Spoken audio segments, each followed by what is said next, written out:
my husband woke up frantic. He jumped out of bed.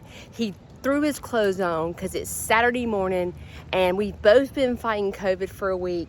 And this is the first day that he has felt like doing something. So let's go look and see what he's up to.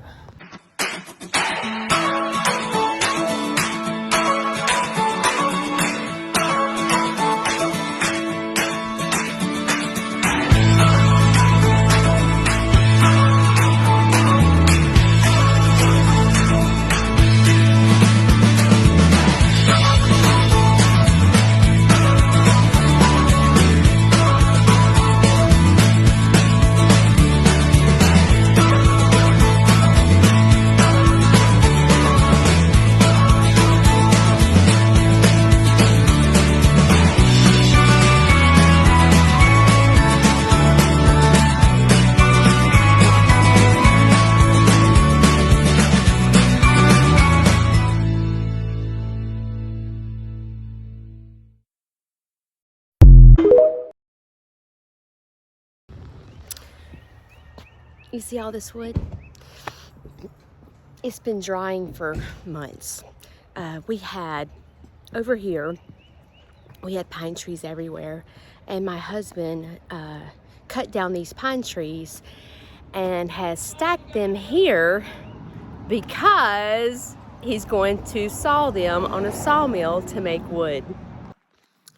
So the month of March and April is super busy around here. We had that's one of our biggest months for field trips. So I'm like, Shane, we have got to clean up around here. Like, it's embarrassing to me. We've got crap everywhere. You see, there's all this wood. We had to expand the driveway because we started to get buses and we had this wood piled up. And then over here, there's a sawmill. Over here, we have this. This has been driving me crazy because there's a black tarp over it, but let me show you what it is. So I can't complain too much because my husband has brilliant ideas. So my husband sawed all this wood and he is going to build a cabin down at our creek area. And I'm gonna tell you where this all came from. So a couple of, I don't know, a month or so ago, maybe longer, the Boy Scouts came and camped all weekend. And I worked with them to get badges. They earned badges about agriculture, so I was able to work with them. And they spent the night at our creek area. And in order to go to the restroom, they had to walk all the way up the hill and come to the porta potties. And it was very difficult, and these were girls. And so it was very difficult. We couldn't tell the girls to pop a squat. You know, that's just not appropriate. So my husband immediately decided that if we start getting the Boy Scouts and Girl Scouts, that he wanted to make it more convenient for them to have a restroom and a place to go if they needed to go. So at that point is when he said, I'm gonna build them a cabin. That's how he is. He's just like me. He's very spontaneous.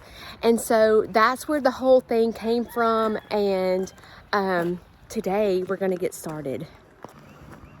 But first we have to let the chickens out. So it's almost 9 o'clock and I haven't let the chickens out. And the reason is because there's been a hawk flying over my farm all morning. So I wasn't about to put all my chickens in danger. So they're probably all mad at me. So I probably need to go in and apologize first.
Okay, they're all let out.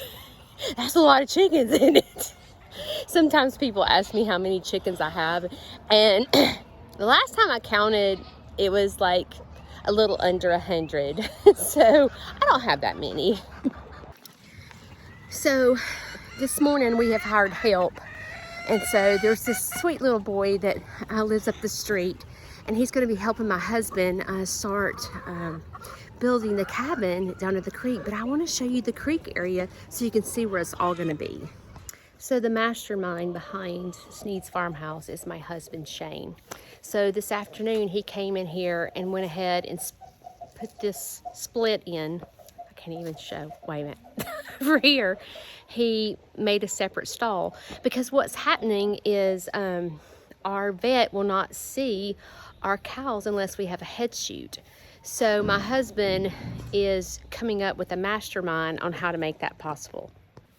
So the plan is, I don't know, but is thinking that we'll corral them in here, put the head chute between the two stalls, so that way we can put animals in one side, head shoot them. If we need to keep them put up, we can shoot them into the other stall. If not, we can open the gate on the other side, open it up, and just funnel them through there like a U shape.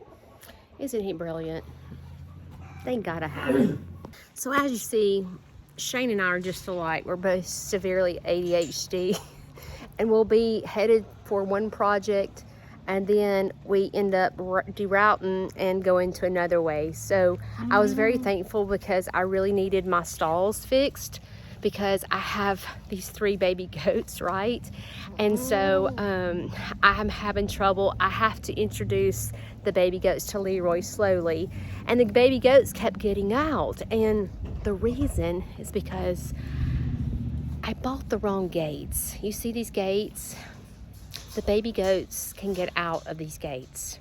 I didn't buy the ones with the mesh behind them, and so it's caused a lot of issues. And when I have 3 baby goats with a donkey, you know, it doesn't work. It has to be slowly introduced, and then it's fine. But anyway, so I was very thankful that he got sidetracked. So we're back to the barn now, and he is putting this head catch in that we talked about this morning.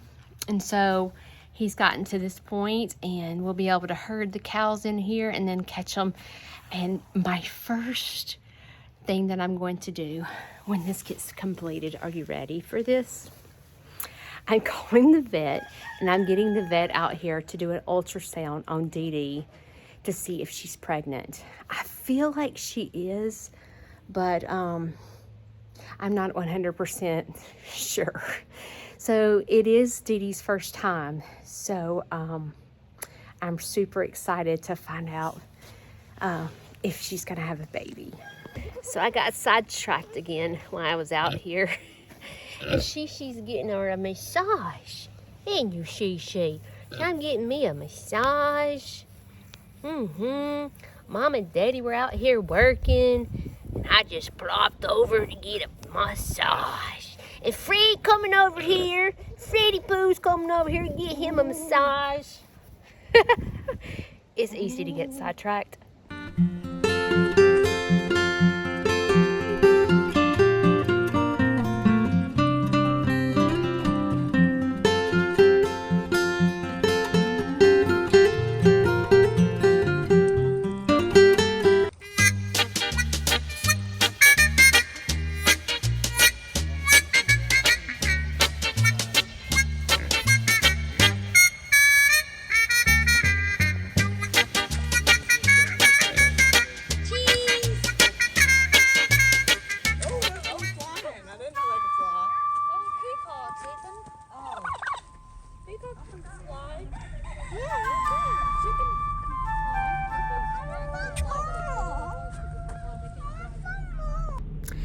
So that concludes our video for today. We've been a little bit all over the place, but that's how Shane and I operate. So it works well for us. So I hope that you were able to keep up today. But anyway, until next time, I hope you like and subscribe. I'll see you next time.